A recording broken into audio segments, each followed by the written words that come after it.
सबसे पहले बड़ी खबर का जिक्र करते हैं, मौसम की खबर का। मध्य प्रदेश में आज फिर से बारिश होने वाली है। कई जिलों में झमाझम बारिश होगी। भोपाल समेत 17 जिलों में येलो अलर्ट जारी किया गया है। इंदौर, उज्जैन, जबलपुर, ग्वालियर में बारिश होने वाली है। मध्य प्रदेश में बारिश का स्ट्रॉन्ग सिस्टम सक्रिय हो चुका है। मौसम विभाग ने तेज बारिश की संभावना जताई है। लगातार मध्य प्रदेश के कई सारे जिलों में बारिश हो भी रही है। अब येलो अलर्ट भी जारी किया है। साथ ही साथ कई ऐसे जिले रहेंगे जहां पर झमाझम बारिश होगी। मौसम पूरी तरह से सक्रिय हो चुका है। बारिश का मौसम पूरी तरह से सक्रिय हो चुका है और अब झमाझम बारिश के पूरे आसार हैं। भोपाल में भी झमाझम बारिश होगी। साथ ही साथ और कई सारे जिले जहां पर तेज बारिश की संभावना जताई गई है। लगातार बारिश का दौर जारी है। मौसम में बदलाव आया है और कहीं ना कहीं तापमान में भी गिरावट आई है। गर्मी से राहत, भीषण गर्मी से राहत लोगों को मिली है, क्योंकि लंबे वक्त से लोग इंतजार कर रहे थे कि ये भीषण गर्मी हम सहन कर रहे हैं, अब कब बारिश होगी। बारिश तो हो गई, पर अब और अच्छी बारिश होने वाली है। मौसम वैज्ञानिकों का कहना है कि भोपाल समेत कई सारे ऐसे जिले रहेंगे जहां पर झमाझम बारिश होगी, तेज हवाएं चलेंगी। ज्यादा जानकारी लेंगे सहयोगी वासु चौरे हमारे साथ जुड़ गए हैं। वासु, पूरी तरह से जो है बारिश का मौसम एक्टिव हो चुका है और झमाझम बारिश के पूरे आसार है। मौसम वैज्ञानिक कह रहे हैं कि पूरी तरह से अब जो है मॉनसून एक्टिव हो चुका है। कई सारे जिलों में झमाझम बारिश। बिल्कुल, देखिए जो 3 सर्कुलिक सिस्टम जो है वो बने हुए हैं इस समय मध्य प्रदेश के ऊपर, जो मध्य प्रदेश में अच्छी बारिश आने वाले समय में करवाएंगे। और नमी भी आ रही है वे ऑफ बंगाल से, वो भी एक कारण बनेगी कि मध्य प्रदेश के अधिकांश इलाकों में अच्छी बारिश हो सकती है। खासतौर पर जो उत्तर और पूर्वी मध्य प्रदेश है, यहाँ के जो जिले हैं, यहाँ के जो इलाके हैं वो तरबतर होते हुए नजर आएंगे। भोपाल, इंदौर, जबलपुर, ग्वालियर, उज्जैन जैसे जो बड़े शहर हैं, बड़े जिले हैं, यहाँ पर भारी बारिश का जो अलर्ट है वो जारी किया गया है। 17 जिलों में हैवी रेन का जो अलर्ट है वो जारी किया गया और इसके अलावा करीब 20 ऐसे जिले हैं जहां पर आंधी, चमक, गरज, तूफान जैसी जो स्थिति है वो देखने को मिलेगी। बादल जो है वो पूरे मध्य प्रदेश में आज दिन भर छाए रहेंगे। धूप निकलना जो है वो मुश्किल बताया जा रहा है और मौसम विभाग का ये अनुमान है कि अब जो मॉनसून है वो काफी ज्यादा सक्रिय पूरे मध्य प्रदेश में नजर आएगा और अच्छी बारिश का, जिसका लंबे समय से इंतजार किया जा रहा था, वो दौर अब आने वाले समय में शुरू होता हुआ दिखाई देगा। क्योंकि लगातार ये देखा गया है पिछले कुछ हफ्तों में कि शाम के टाइम तो बारिश होती रही, लेकिन उसके बाद दिन में धूप निकल आई। लेकिन अब सुबह से ही अगर आप मौसम का यहाँ पे सूरत हाल देखेंगे तो काले घने बादल छाए हुए आपको भोपाल के आसमान पर भी नजर आएंगे। इससे जो मौसम है वो खुशनुमा हो गया है और जो रेनफॉल हुआ है कल शाम की अगर बात करें या उससे पहले जो रेनफॉल हुआ है, तो उसके चलते अब जो हवाएं हैं वो भी थोड़ी सी ठंडी हो गई हैं। जो उमस जितनी परेशान कर रही थी 2-3 दिन पहले तक, वैसी स्थितियां जो है वो अब फिलहाल थोड़ी सी ठीक होती हुई नजर आ रही हैं। बहरहाल देखना होगा कि जो बारिश का अलर्ट जारी किया गया है वहां पर कितने प्रभावी रूप से रेनफॉल होता है और कितना जो राहत है वो लोगों को मिलती है, क्योंकि अच्छी बारिश होना बेहद जरूरी। वाटर सिस्टम्स जो है वो रिचार्ज होते हैं, चाहे नदियां हों, तालाब हों या अंडरग्राउंड जो वाटर होता है, और जो लंबे समय तक फिर पानी की आपूर्ति करता है। जी ठीक, बहुत बहुत शुक्रिया वासु जानकारी को साझा करने के लिए। तो पूरी तरह से जो सिस्टम है एक्टिव हो चुका है और अब तेज बारिश का अनुमान है। मौसम वैज्ञानिक भी कह रहे हैं कि अब झमाझम बारिश जो है मध्य प्रदेश के कई सारे जिलों में पड़ेगी। जैसा कि मौसम एक्टिव पहले से ही हो गया है, कुछ दिनों से हम देख रहे हैं लगातार बारिश मध्य प्रदेश के अलग अलग जिलों में हो रही है, पर अब और ज्यादा ये एक्टिव होगा मौसम, झमाझम बारिश होगी।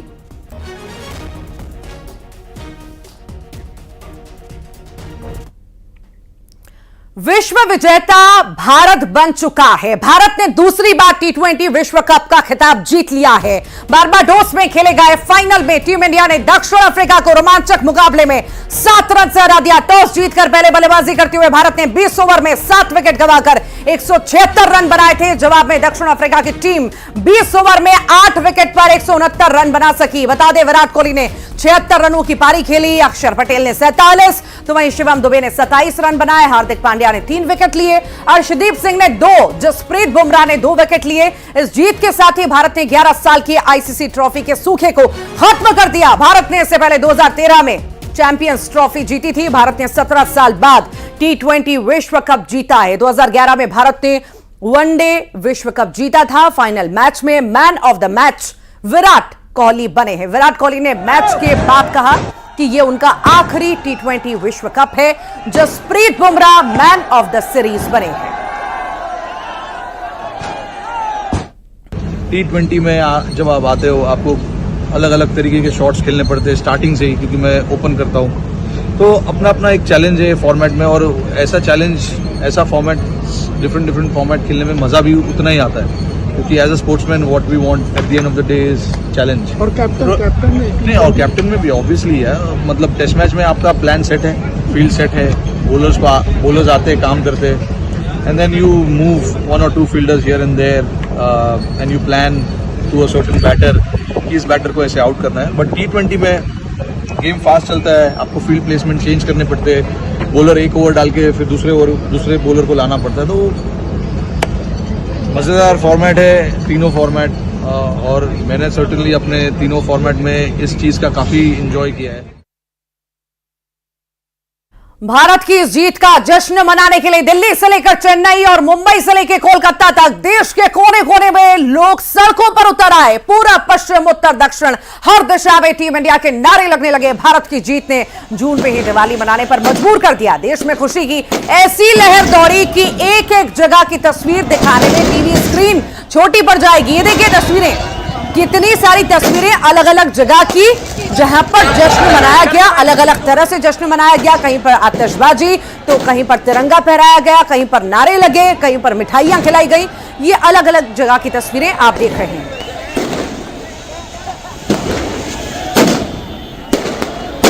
विश्व विजेता भारत बना है और उसी का जश्न मनाया जा रहा है। जो 17 साल का सूखा था वो खत्म हो चुका है और इंतजार किया जा रहा था, आंखें तरस गई थी कि कब ये ट्रॉफी जो है रोहित शर्मा और विराट कोहली हाथ में लेंगे और फोटो खिंचवाएंगे। कुछ ऐसी तस्वीर सामने आई और दोनों साथ में खड़े हुए, दोनों ने फोटो खिंचवाई।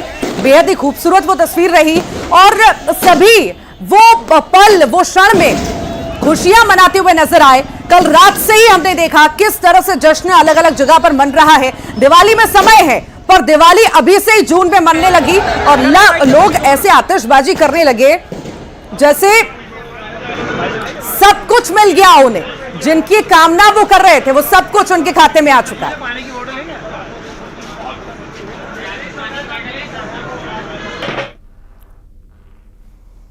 तो वहीं पीएम मोदी ने टीम इंडिया को बधाई दी। पीएम मोदी ने कहा कि ऐतिहासिक उपलब्धि पर देश को गर्व है। सुनिए।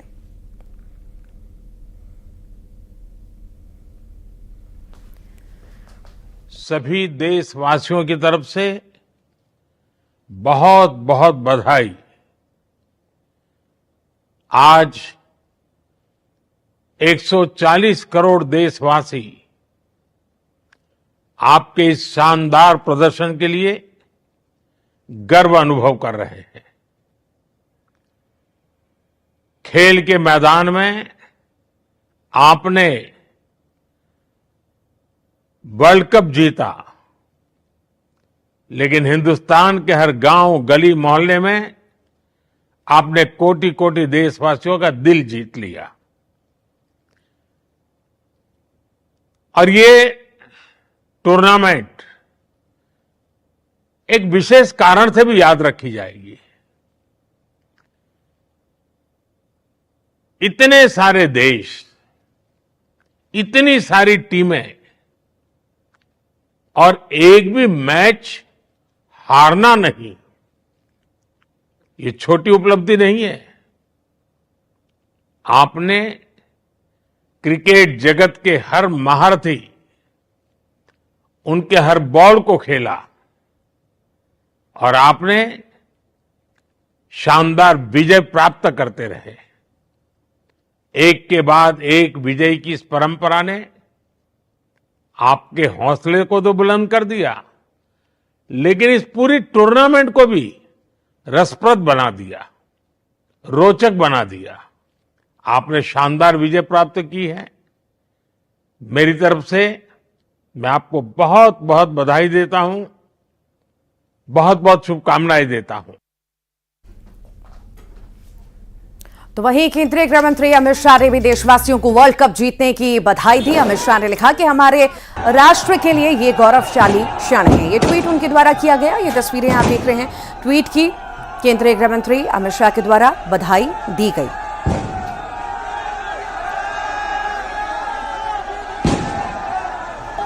तो तो वहीं मध्य प्रदेश के मुख्यमंत्री डॉक्टर मोहन यादव ने ट्वीट किया और टीम इंडिया को बधाई दी। इस ऐतिहासिक जीत पर बधाई और भविष्य के लिए शुभकामनाएं।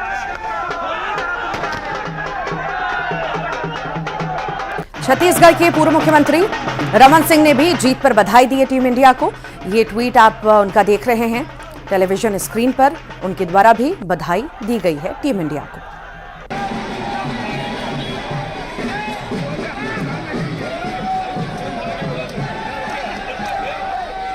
पूर्व कप्तान सचिन तेंदुलकर ने भी सोशल मीडिया प्लेटफॉर्म एक्स पर लिखा, खिलाड़ियों, कोच, स्पोर्ट्स स्टाफ और बीसीसीआई को बधाई, चक दे इंडिया। ये सचिन तेंदुलकर द्वारा ट्वीट किया गया है। पूर्व कप्तान रह चुके हैं और ये ट्वीट, ये बधाई उनके द्वारा दी गई है टीम इंडिया को।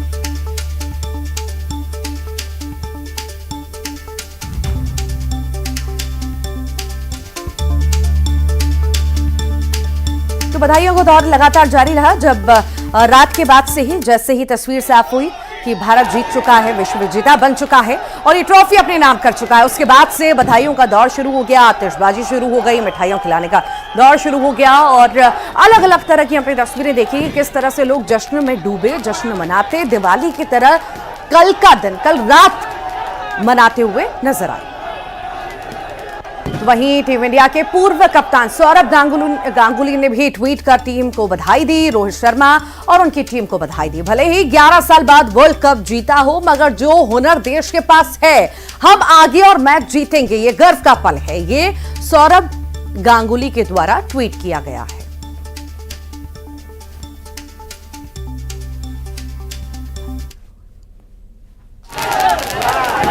और ये आतिशबाजी की तस्वीरें देखिए आप टेलीविजन स्क्रीन पर। लोग खूब हल्ला मचाते, चीयर अप करते हुए नजर आ रहे हैं।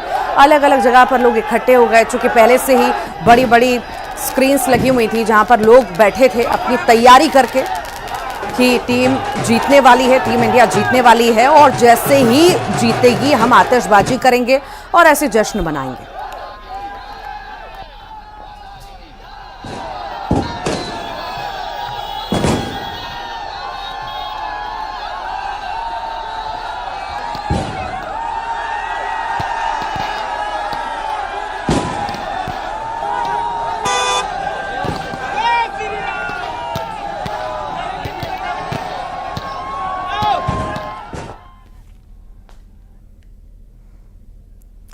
भारत के विश्व विजेता बनते ही कप्तान रोहित शर्मा और विराट कोहली ने टी20 अंतर्राष्ट्रीय क्रिकेट से संन्यास की घोषणा कर दी है। सुनिए।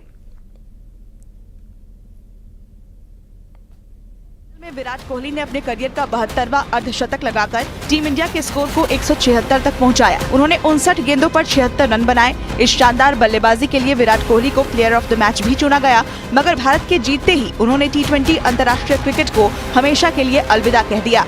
विराट कोहली 125 टी20 मैचों में 4188 रन बना चुके हैं, जिनमें 38 हाफ सेंचुरी और 1 सेंचुरी है। वहीं भारतीय टीम के कप्तान रोहित शर्मा ने 159 टी20 मैचों में 4231 रन बनाए हैं, जिनमें 32 हाफ सेंचुरी और 5 सेंचुरी है। मगर रोहित शर्मा ने भी टी20 अंतर्राष्ट्रीय क्रिकेट से संन्यास की घोषणा कर दी।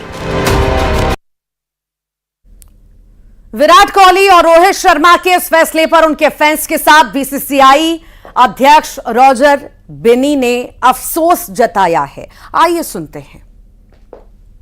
They've been outstanding performers. I mean, if you take the records, I mean, it's going to be very difficult, to replace them immediately. Of course, you're going to have talent coming through, but it's going to be a great loss for the moment. Virat Kohli always come to crunch, okay, and he makes that punch, and he did that in the final. तो अलग अलग तरह के reactions भी सामने आए। एक तरफ जश्न, एक तरफ रिएक्शन, सब कुछ हमने आपको दिखाया कि कहां पर क्या क्या रहा, किस किस ने क्या कहा, कैसी बधाइयां दी। और ये तस्वीरें भी बेहद खास, जब रात में लोग जश्न मनाते, नाचते गाते नजर आए। ये देखिए तिरंगा फहराते हुए विश्वास सारंग नजर आ रहे हैं। अलग अलग जगह की तस्वीरें बेहद खूबसूरत, खुश करने वाली खास तस्वीरें।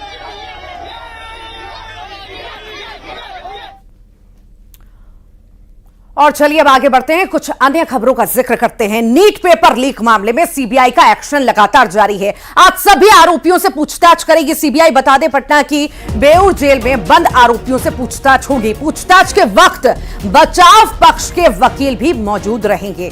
बेऊर जेल में नीट धांधली के 13 आरोपी बंद है और उनसे कड़ाई से पूछताछ आज होने वाली है। सीबीआई ये पूछताछ करेगी। नीट पेपर लीक मामले में लगातार जो है हमने देखा कितना विरोध प्रदर्शन हुआ, हंगामा देखा हमने, और उसके बाद कई गिरफ्तारियां भी हुई। गिरफ्तारियों के बाद आज जो है कड़ाई से पूछताछ होने वाली है। सीबीआई ये पूछताछ करेगी। तो अलग अलग तरह की मांगे हैं, अलग अलग जगह से छात्रों की अलग मांगे हैं। तो वहीं राजनीतिक अगर हम नेताओं की बात करें तो उनकी अलग मांगे हैं, अलग अलग पहलू हैं, अलग अलग आरोप हैं। हालांकि सबसे पहले जांच है, जांच का विषय बड़ा है और जांच लगातार जारी है। इस मामले में कई सारी गिरफ्तारियां भी हुई हैं और इन गिरफ्तारियों में ये कुछ लोग शामिल हैं। 13 आरोपी जो हैं अभी बंद हैं बेऊर जेल में। इनसे पूछताछ आज होगी कड़ाई से। उसके बाद देखने वाली बात होगी क्या कुछ सामने आया है। ये कहा जा सकता है कि इनसे पूछताछ के बाद और कई सारे राज खुल सकते हैं और कई सारे लोगों की गिरफ्तारी भी हो सकती है।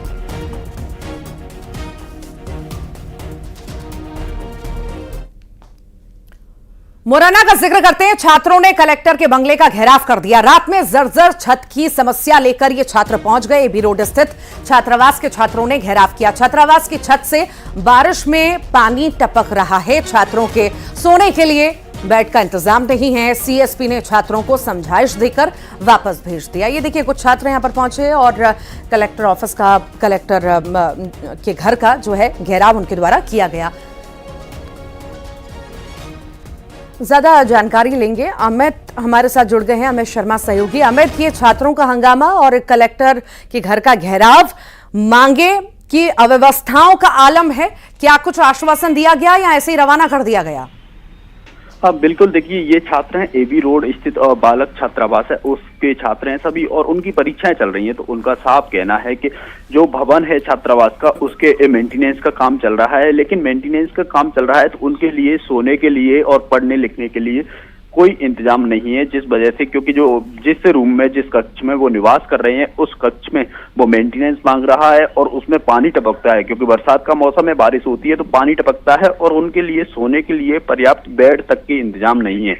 इन सब समस्याओं को लेकर के उन्होंने कलेक्टर बंगले का घेराव किया, लेकिन कलेक्टर छुट्टी पे थे। इस वजह से सीएसपी मौके पर पहुंचे और उन्होंने समझाइश दी है और उन्होंने जल्द ही इस समस्या का निराकरण करने की बात कही है। उसके बाद छात्र थे वो वापस लौट गए हैं। उनका कहना यही है कि जल्द ही हमारी समस्या सुनी जाए, क्योंकि परीक्षा का समय है वो चल रहा है, ऐसे में परीक्षाएं प्रभावित हो रही हैं। जी ठीक, बहुत बहुत शुक्रिया अमित जानकारी को साझा करने के लिए। और चलिए बात करते हैं खजाने की। जी हां, छतरपुर में एक तालाब की जब खुदाई होने लगी तो लोग हैरान रह गए। उनकी हैरानगी की वजह जानकर आप और भी ज्यादा हैरान हो जाएंगे। देखिए,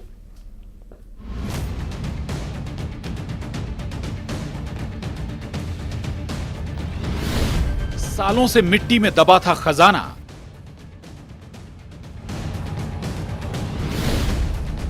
खुदाई में मिला खजाना।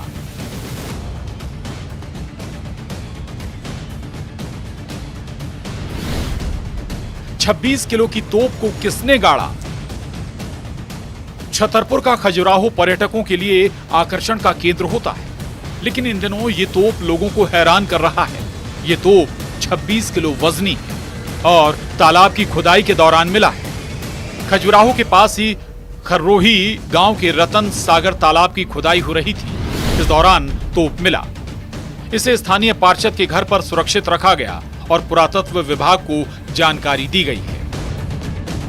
सर, यहाँ पे खुदाई के समय एक तोप निकला। अच्छा, कितना पुराना होगा लगभग? उसका तो काफी पुराना बताया जा रहा है, राजाओं के समय का है वो। अच्छा, राजाओं के समय का है। तो ये मिट्टी क्यों खोदी जा रही, कहाँ ले जा रहे हैं मिट्टी? जी सर, अपनी पर्सनली जिसकी पुराई उराई जैसे घर के लिए ले जाते कोई लोग। यहाँ पे एक खड्डा टाइप का, तो उसमें पर्सनली बुराई के लिए ले जा रहे हैं। अच्छा, तो तोप को देखा आप लोगों ने, कैसा दिख रहा है? ये गांव वाले ही बता रहे हैं कि वो दिखने में पुराने ज़माने की ही है। हाँ। और समथिंग उसका वजन बताया जा रहा है कि 35 से 40 किलो की समथिंग है। तालाब की खुदाई में कुछ और भी पुरानी चीज निकलने की आशंका जताई जा रही है।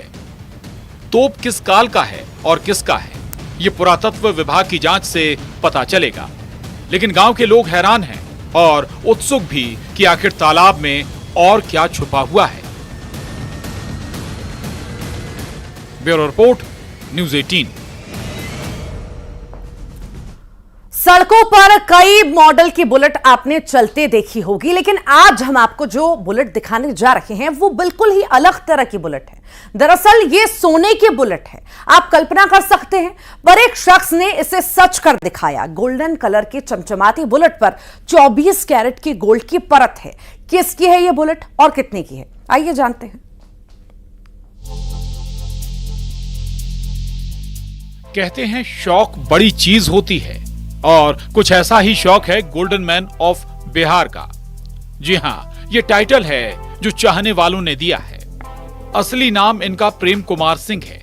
प्रेम कुमार भोजपुर जिले के हैं, लेकिन उनके गोल्ड के शौक ने उन्हें मशहूर कर दिया है, और गोल्ड से इस प्रेम ने ही बाइक को गोल्डन मैन बनाकर अनोखा बना दिया। गोल्डन कलर की ये चमचमाती हुई सोने की बुलेट की सारी खासियत बुलेट वाली ही है, लेकिन इसके बॉडी पर 24 कैरेट गोल्ड की परत चढ़ाई गई है। लगभग 200 से 300 ग्राम सोने की परत चढ़ाई गई है, और ऐसा करने में करीब 13 से 14 लाख रुपए खर्च हुए हैं। अब उनकी ऐसा सब करने के पीछे की खासियत भी जान लीजिए। गोल्ड मैन ऑफ बिहार है, देश में दूसरा स्थान है। हमको देश में पहला गोल्ड मैन बनना है, तो जो हमारा हर चीज़ ईमानदारी की कमाई होते रहेगा और हर चीज़ मेरा गोल्ड के होगा, यही हनुमान जी से प्रार्थना करते हैं। बचपन से सोने से लगाव था।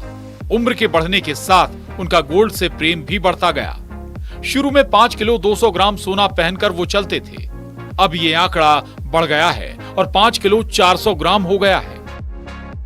गोल्ड मैन ऑफ बिहार हम नहीं बोलते हैं, पूरा बिहार के लोग बोलता है, देश के लोग बोलता है। 5 किलो 400 ग्राम है, पहले 5 किलो 200 ग्राम था, 2-250 के एक बढ़ा है, अभी नया लिए हैं। प्रेम कुमार सिंह नीतीश कुमार के बड़े समर्थक भी हैं, और गोल्ड के जरिए वो उनकी तारीफ करना नहीं भूलते। बदलते बिहार हैं हम, सुशासन के अखबार हैं हम, विकास के प्रचार हैं हम, और जो हमारे माननीय मुख्यमंत्री जी बिहार के लिए किए हैं उनका शुक्रगुजार हैं हम। गले में सोने की अलग अलग मोटी चेन, सभी उंगलियों में रिंग, कलाई पर भी आभूषण के बाद अब तो सवारी भी सोने की हो गई है। उम्मीद है कि आने वाले दिनों में सबसे ज्यादा गोल्ड पहनकर चलने वालों में प्रेम कुमार सिंह का नाम होगा। प्रेम कुमार का लक्ष्य 8 किलो सोना पहनकर चलने का है। उम्मीद है वो इसे आने वाले समय में पूरा करेंगे। हाँ, सुरक्षा का उनको खासा ध्यान रखना होगा। इसके लिए वो बाउंसर्स पर खासा खर्च करते हैं। Bureau report, news 18। और इसी के साथ ही फिलहाल के लिए इतना ही। खबरों का सिलसिला लगातार जारी रहेगा।